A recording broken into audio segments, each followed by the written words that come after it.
में ओबीसी कितने हैं, दलित कितने हैं, आदिवासी कितने हैं, और अगर आप ये काम नहीं करेंगे तो ये ओबीसी पर अपमान है कि हिंदुस्तान की सरकार में सेक्रेटरीज अगर आप देखें तो दलित, आदिवासी और ओबीसी वर्ग से सिर्फ 7% आते हैं।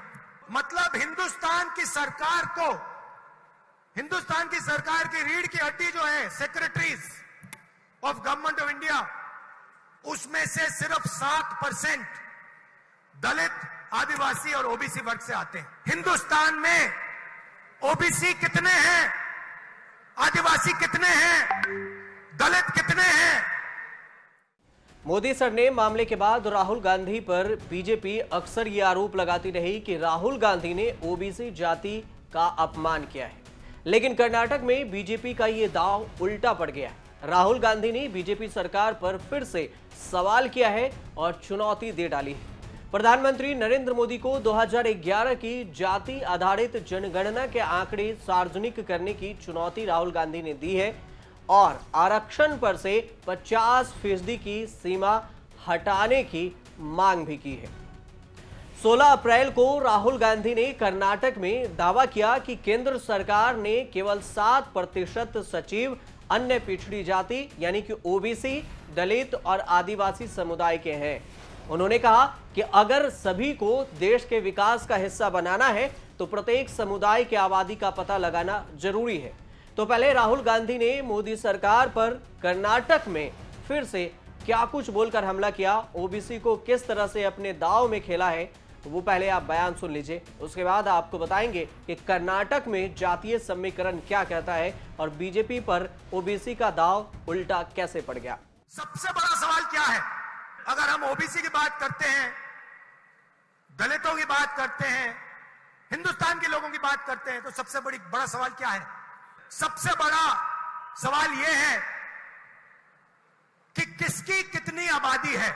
हम जानते हैं कि हिंदुस्तान की सरकार में सेक्रेटरीज अगर आप देखें तो दलित, आदिवासी और ओबीसी वर्ग से सिर्फ 7% आते हैं। मतलब हिंदुस्तान की सरकार को, हिंदुस्तान की सरकार की रीढ़ की हड्डी जो है secretaries of government of India, उसमें से सिर्फ 7% दलित, आदिवासी और ओबीसी वर्ग से आते हैं। तो सबसे बड़ा सवाल है हिंदुस्तान में ओबीसी कितने हैं, आदिवासी कितने हैं, दलित कितने हैं? तो अगर हम धन बांटने की बात करें, अगर हम सत्ता बांटने की बात करें, तो पहला कदम ये होना चाहिए कि भैया किसकी कितनी आबादी है। यूपीए ने, कांग्रेस पार्टी ने 2011 में कास्ट बेस्ड सेंसस किया। पूरे देश की जातियों का डेटा उस सेंसस में है।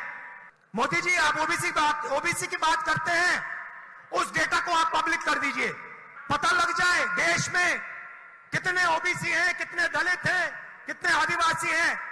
अगर सबको भागीदार बनाना है, सबको इस देश की प्रगति में शामिल करना है, तो यह तो मालूम होना चाहिए कि कौन कितने हैं। तो मोदी जी, कास्ट सेंसस का डेटा आप रिलीज कीजिए, देश की जनता को पता लग जाए देश में ओबीसी कितने हैं, दलित कितने हैं, आदिवासी कितने हैं। और अगर आप ये काम नहीं करेंगे तो ये ओबीसी पर अपमान है। आपने ओबीसी की बात की, देश को दिखा दीजिए देश में कितने ओबीसी हैं। राहुल गांधी पिछले महीने मानहानि के एक मामले में दोषी ठहराए जाने पर संसद की सदस्यता से अयोग्य घोषित किए गए। उसके बाद राहुल गांधी की कर्नाटक में यह पहली रैली है और इसी रैली में राहुल गांधी ने मोदी सरकार को लेकर बयान दिया। कांग्रेस के नेतृत्व वाली संयुक्त प्रगतिशील गठबंधन संप्र सरकार ने 2011 में सामाजिक, आर्थिक और जातिगत जनगणना SICC की थी। जातिगत आंकड़ों को छोड़कर जनगणना की रिपोर्ट प्रकाशित कर दी गई थी।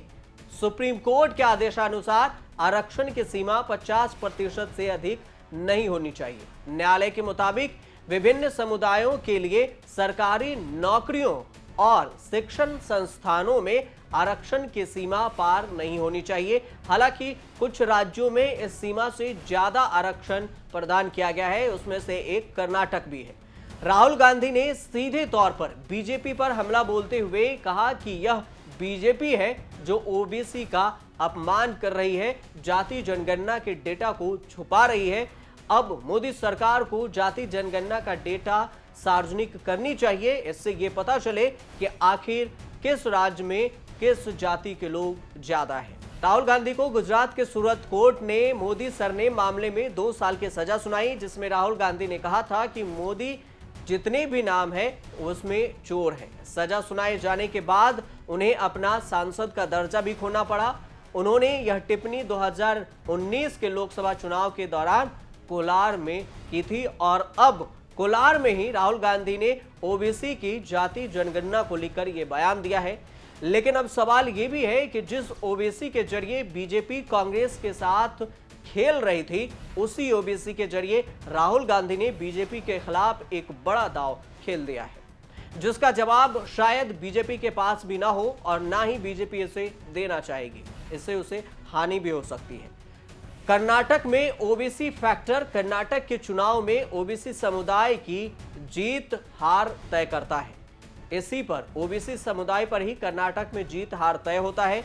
बीजेपी के मजबूत होने के बाद राज्य में ओबीसी वोटर भी बढ़ गए। यहां करीब 60% आबादी ओबीसी समुदाय की है। उधर कर्नाटक में विधानसभा चुनाव से पहले बीजेपी आरक्षण के मसले पर फंसती दिख रही है। कर्नाटक की बीजेपी सरकार ने ओबीसी आरक्षण में मुस्लिम कोटे को खत्म कर लिंगायत और वोकालिंगा को जगह दी, तो इस पर बवाल भी बढ़ गया। बवाल इतना बढ़ गया कि सुप्रीम कोर्ट ने मुंबई सरकार के मुस्लिम कोटे को खत्म करने के फैसले पर ही प्रश्न चिन्ह लगा दिया। उन्होंने कहा कि यह गलत है। मुस्लिम कोटे को खत्म करने के आदेश के खिलाफ दायर याचिका पर सुनवाई करते हुए सुप्रीम कोर्ट ने कहा कि यह फैसला भ्रामक अनुमानों पर आधारित है। आपके फैसले लेने की प्रक्रिया पर आधारित त्रुटिपूर्ण और अस्थिर लग रहा है, यानी उसमें कमियां हैं, गलती है। आपको बता दें कि सुप्रीम कोर्ट ने 50% की अधिकतम आरक्षण सीमा तय कर रखी है, लेकिन कर्नाटक में फिलहाल करीब 56% आरक्षण मिलता आया है।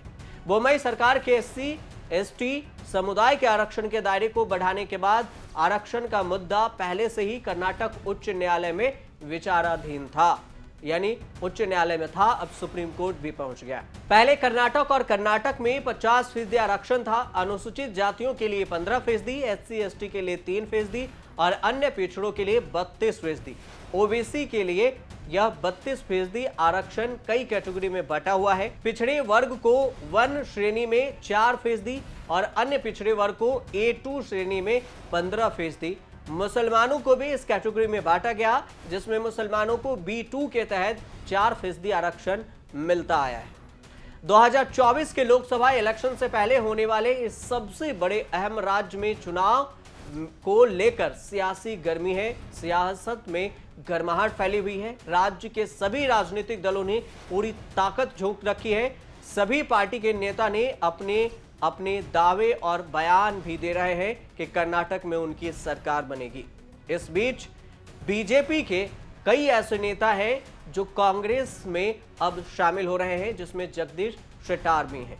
जगदीश शेट्टार बीजेपी के दिग्गज नेता रहे हैं, कर्नाटक के पूर्व मुख्यमंत्री भी रह चुके हैं और अब बीजेपी को छोड़कर अब कांग्रेस में शामिल हुए हैं। ऐसे में सवाल बहुत बड़ा है कि ओबीसी दांव खेलकर राहुल गांधी ने मोदी सरकार और बीजेपी को कर्नाटक इलेक्शन से पहले घेरने की कोशिश की है। तो क्या अब कर्नाटक चुनाव होने के बाद यह तय होगा कि आखिर ओबीसी का दांव बीजेपी पर भारी पड़ा या फिर कांग्रेस पर?